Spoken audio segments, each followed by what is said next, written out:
We're always looking for hands-on learning experiences, and Quest provides that, providing opportunities for students to work as a team, to problem solve, and it goes beyond just the gameplay. These skills can be used outside in the playground, during the classroom, and in life. Teacher engagement has been great.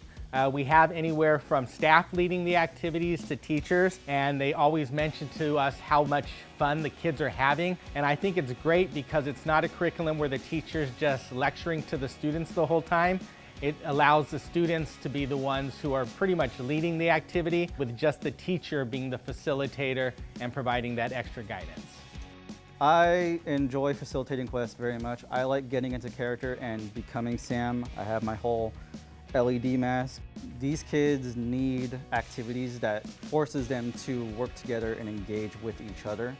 You do have those kids when Quest first starts that they just want to be by themselves. They don't want to work as a team. Quest kind of forces them, hey, you gotta work as a team. You gotta talk to your teammates.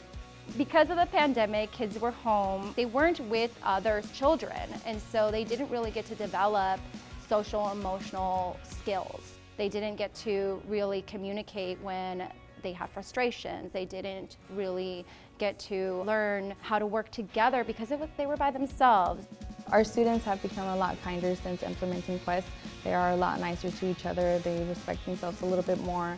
It creates that sense of, I belong here. I am a part of something. I'm here for a purpose, or have a purpose here in this class at this moment in time. My team works together, and they ask, would you like this? Or, oh, I have an opinion and stuff. They listen. You might not know people if you're in a different team, so you get to know them better and also get to work together with them.